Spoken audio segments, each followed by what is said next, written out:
అనుదినము రమణులతో 13వ భాగం మొదలు పెడదామండి.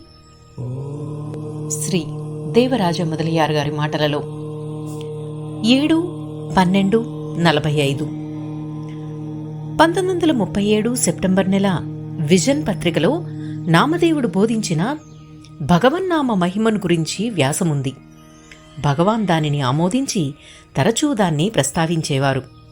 ఈరోజు కూడా శ్రీనివాసరావు ఆ పత్రికను తెచ్చి ఇస్తే భగవాన్ దానిని వివరించారు. నామదేవుని జ్ఞానసిద్ధి కోసం విఠోబా అతనిని విశోభాకేచర్ దగ్గరికి పంపినారు. వారి పాదములు తాకి పూర్ణ జ్ఞానాన్ని పొందిన తరువాతనే నామదేవుడిదంతా చెప్పి ఉండాలి. తరువాత భగవాన్ ఈ క్రింది కథను చెప్పారు. నామదేవునికి ఇంకా ఆత్మజ్ఞానం కలగలేదని గుర్తించి అతనికి ఉపదేశం చేయాలని విఠోబా అనుకున్నారు. జ్ఞానేశ్వర నామదేవులు యాత్ర నుంచి తిరిగి వచ్చాక గోరా కుంభార్ అక్కడి యోగులందరికీ విందును ఏర్పాటు చేశారు. వారిలో జ్ఞానేశ్వర్, నామదేవులు కూడా ఉన్నారు. జ్ఞానేశ్వర్ గోరా రహస్యంగా మాట్లాడుకున్న తరువాత జ్ఞానదేవుడు గోరా కుంభార్తో బిగ్గరగా ఇలా అన్నారు. నీవు కుమ్మరివాడివి. రోజూ కుండలను తయారు చేస్తూ అవి సరిగ్గా కాలినవో లేవో పరీక్షిస్తూ ఉంటావు. ఈ కుండలు అనగా యోగులు బ్రహ్మ చేసినవి. వీనిలో ఏవి పక్వమైనవో ఏవి కావో చూడు. అందుకు కుంభార్ సరే స్వామి, అలాగే చేస్తాను అంటూ ఓ కర్ర తీసుకుని కుండలను తట్టి పరీక్షించే విధంగా వీరి తలలను ఆ కర్రతో కొడుతూ వెళ్లాడు.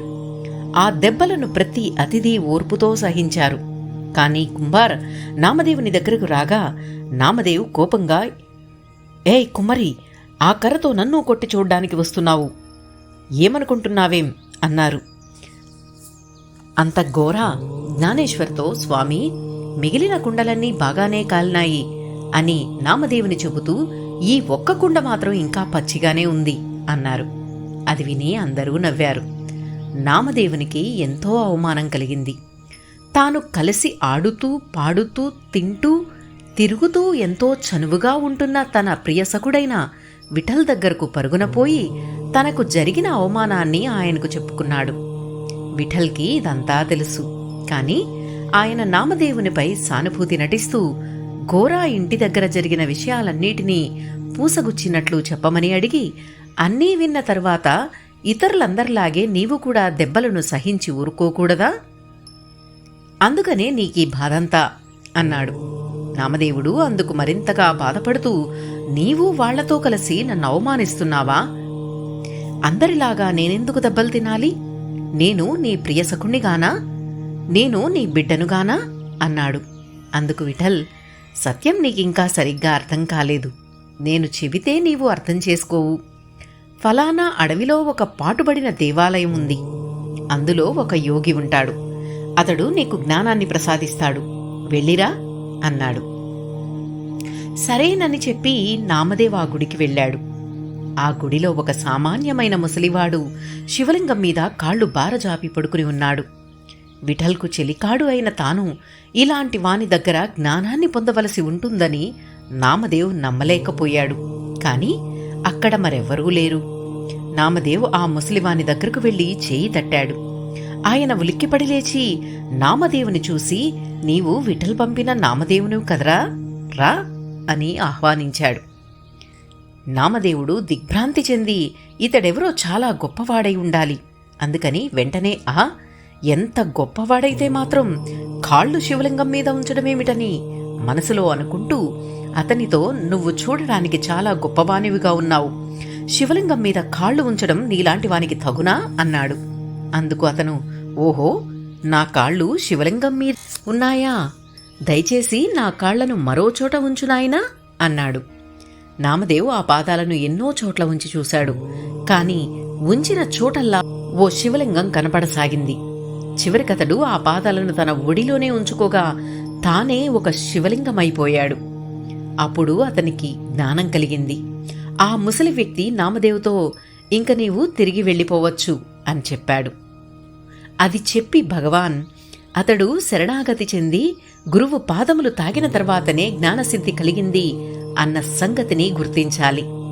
పూర్ణ జ్ఞానము కలిగిన తరువాత నామదేవుడు తన ఇంటికి వెళ్ళాడు. రోజూ విఠల్ను దర్శించి గుడి దగ్గరే ఎంతో కాలాన్ని గడిపే నామదేవ్ ఆ తరువాత విఠల్ దగ్గరకు వెళ్ళనేలేదు. కొన్ని రోజులు గడిచిన తరువాత విఠల్ నామదేవుని ఇంటికి వెళ్ళి ఏమీ తెలియని అమాయకునిలా, నామదేవ్, నన్ను మర్చిపోయావా? నా దగ్గరకు ఎందుకు రావడం లేదు అని అడిగారు. అందుకు నామదేవ్ విఠల్తో, ఇంకా నన్ను మోసం చేయడం చాలు. ఇప్పుడు నాకు తెలుసులే, నీవు లేని చోట ఎక్కడ ఉంది? నీతో కలిసి ఉండడానికి గుడికే రావాలా? నీకు నేను వేరుగా ఉన్నానా ఏమి అన్నాడు. అందుకు విఠల్, అంటే నీవు ఇప్పటికి సత్యాన్ని తెలుసుకున్నావన్నమాట. అందుకే ఈ చివరి పాఠం కోసమే నిన్నక్కడికి పంపవలసి వచ్చింది అన్నాడు. 1945 డిసెంబర్ విజన్ పత్రికలో స్థితప్రజ్ఞుని మీద ఒక వ్యాసం ప్రచురింపబడింది. అందు సద్దర్శనంలోని కొన్ని పంక్తులను గురించిన ప్రస్తావన ఉంది. అప్పుడు డాక్టర్ సయ్యద్, భగవాన్ ఉన్నది 40ని ఎప్పుడు వ్రాశారు అని అడిగారు. అందుకు భగవాన్ ఈ మధ్యనే 1928 ప్రాంతంలో. మురగనారు ఎందులోనో ఆయా తేదీలను వ్రాసి ఉంచారు. ఒకరోజు మురగనార్ అప్పుడప్పుడు నేను వివిధ సందర్భాలలో వ్రాసి ఉంచిన పద్యాలను పోగొట్టకూడదని వాటన్నిటినీ ఏరి మరో కొన్నిటిని వాటికి కలిపి వాటిని 40గా చేసి ఆ మొత్తాన్ని ప్రత్యేకమైన పేరుతో ఒక పుస్తకంగా తయారు చేస్తే బాగుంటుందన్నారు. ఆ విధంగానే సుమారు 30 పద్యాలను సేకరించి 40కి తక్కువగా ఉన్నందున మిగిలిన పద్యాలను రాసి ఇవ్వమని అడిగారు. నేను సరేనని వేర్వేరు సమయాలలో నాకు వ్రాయాలనిపించినప్పుడు మరికొన్ని పద్యాలను రాశాను. ఆ సంఖ్య 40 పూర్తి కాగానే కొన్ని సందర్భానికి తగినట్లుగా లేవని మరికొన్ని ముందు వ్రాసిన 30లో నుంచి తీసివేసి వాని స్థానంలో పద్యాలను వ్రాయించేవారు. ఈ పద్ధతి ఈ విధంగా ఇలా తరువాత మురగనారు తాను కోరినట్లుగా 40 పద్యాలు పూర్తి అయ్యేసరికి ఆ 40లో నేను మొదట రాసిన 30 పద్యాలలో మిగిలినవి 2. మిగిలినవన్నీ కొత్తగా రాసినవే. అవి అన్నీ ఒక ప్రణాళికననుసరించి ఒకేసారి ఒక క్రమంలో వ్రాసినవి గావు. వేరువేరు సందర్భాలలో వేరువేరు పద్యాలను నేను రాస్తే ఆ పద్యాలలోని భావాలను బట్టి సద్వస్తువు అన్న విషయానికి అనుగుణంగా ఉండేలా వాటిని మురగనారు ఒక క్రమంలో తీర్చారు. మొదట రాసిన పద్యాలలో మురగనారు తీసేసిన వాటిలో 20 పద్యాలను పై పుస్తకం యొక్క అనుబంధంలో కలిపారు. అవి ఇప్పుడు 40 పద్యాలయ్యాయి. అక్షరమణమాల కొంత విరూపాక్ష గుహలో కొంత గిరి ప్రదక్షిణ చేసేటప్పుడు వ్రాయబడింది. నిర్ణీత పద్ధతిలో ఒక ప్రయోజనాన్ని ఉద్దేశించి ఒకేసారిగా వ్రాయబడింది ఒక్క ఉపదేశసారమే. ఇది ఎలా జరిగిందంటే, మురగనారు తన గ్రంథం మొత్తానికి 100 పద్యాలుగా నిర్ణయించుకున్నారు. అందులో ఉపదేశ భాగము 30 పద్యాలు. ఆ 30లో 3 పద్యాలను మురగనారే రాశారు. మిగిలిన 27 పద్యాలలోనే నేను విషయాన్నంతా కుదించి వ్రాయవలసి వచ్చింది అన్నారు. భగవాన్ ఆ మధ్యాహ్నం డాక్టర్ శ్రీనివాసరావుకు రామనామ మహిమను గురించి వివరించారు.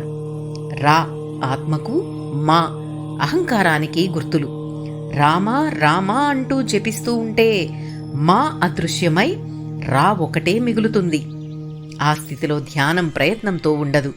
ధ్యానమే మన స్వరూపం కాబట్టి అదే ఉంటుంది. 8:12:45 ఉదయం. డాక్టర్ శ్రీనివాసరావు ఈ నోట్బుక్ తీసి నిన్న వ్రాసినది చదివాడు. ఆపై భగవాన్ కృష్ణస్వామిని ఇంకో నోట్బుక్ తీయమన్నారు. అందులో తాము ఏ పద్యాలు ఎప్పుడెప్పుడు వ్రాశారో ఆయా తేదీలను మురగనారు ఇతరులు వ్రాసియుంచారు.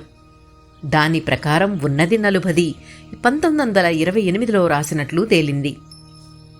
భగవాన్ హిందుస్థాన్ అనే తమిళ వారపత్రికను నాకు చూపారు. అందు భగవాన్ 25/11/45న స్కందాశ్రమం వెళ్లడాన్ని, మిగిలిన విషయాలను వివరిస్తూ స్కందాశ్రమానికి ఆ పేరు ఎప్పుడు ఎలా వచ్చిందో తెలుపుతూ తిలక్ శాస్త్రి వ్రాసిన వ్యాసం ఉంది. ఓం నమో భగవతే శ్రీరమణాయ. నమస్తే అండి. ఇంతటితో ఈ 13వ భాగం అనుదినము రమణలతో ఇంతటితో ముగిద్దామండి. ఈ వీడియో కనుక మీకు నచ్చినట్లయితే ప్లీజ్ లైక్ చేయండి, షేర్ చేయండి. సబ్స్క్రైబ్ చేయని వారు ప్లీజ్ సబ్స్క్రైబ్ చేయండి. అలాగే పక్కనే ఉన్న బెల్ ఐకాన్ ప్రెస్ చేయండి, ఆల్ అనే సింబల్ని సెలెక్ట్ చేసుకోండి. దీంతో నేను ముందు పెట్టే వీడియోస్కి సంబంధించిన నోటిఫికేషన్స్ అన్నీ మీకు అందుతాయండి. థ్యాంక్ యూ అండి. మీ సరిత. ఓం నమో భగవతే శ్రీరమణాయ.